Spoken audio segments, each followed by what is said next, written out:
Last month we reported that the Toys of Yesteryear Museum in Burton was closing down and selling 2 mock shop displays. We couldn't resist a visit to see the attraction. Hello, I'm Steve, owner of the Toys of Yesteryear Toy Shop and Museum. Were you a collector before you opened the museum? Yes, I've collected for probably 30 years and never really with the intention of a museum, but because the collection got so big and it got so much so out of hand at home, we had to do something, and then the idea of the museum came. So how long have you been operating a museum then? From here we're almost 5 years. Prior to this we were up in the Peak District for about another 5.5 years. Do you enjoy running the museum? Love it. It beats working for a living. So what made you open a museum? The collection got bigger and bigger at home. I ran out of rooms, ran out of bedrooms, ran out of sheds and garages, and so then I was thinking, oh, hang on, if we make it more diverse, it'd be fantastic to open a museum. So from that point I had to be conscious of the fact that I didn't collect only what I liked, but I had to start to introduce other things, dolls, prams, things for girls, and try and be as broad as I could. So have you got any particularly desirable pieces in the museum at the moment?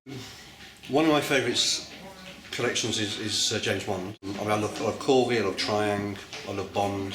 One of the most desirable pieces is the Corgi Aston Martin, with the ejector seat, the guns, the bulletproof shield, etc. Now, it's not a rare item, because I mean 1965, 66 they sold over 3 million of them, so it's by no means rare, but it's probably one of the most desirable pieces. So how long have you been at this location? Here we've been almost 5 years. This is one of the reasons why we're now at the point where we've got to look for another location, because we've got another year on the lease, which will take us up to 6 years here.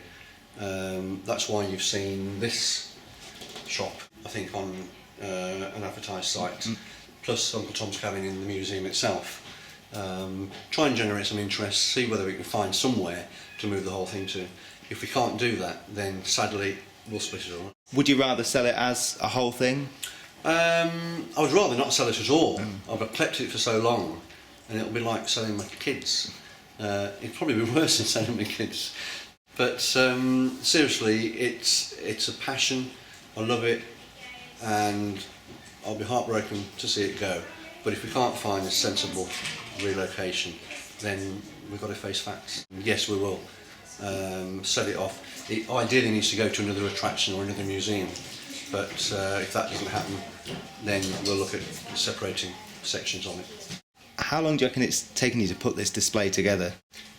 The toy shop, or the mock shop that I call it, it didn't actually take long to devise the thing, because years and years ago, where I was collecting, I had offers of certain collections, one of which was ex-shop stock from Beirut, of all places. Brought it all over, and that's why in the toy shop here you can see multiples of toys rather than just singles, which to me it's essential to make it look authentic, because if you look in the toy shop you're going to see piles of toys, not just singles, and that's what we've got in here. So anybody that takes that, you get the lot. But bear in mind we are here for a bit. We've got another 12, in fact we've got another 14 months in this particular location. So it gives us time to sort something, look for something.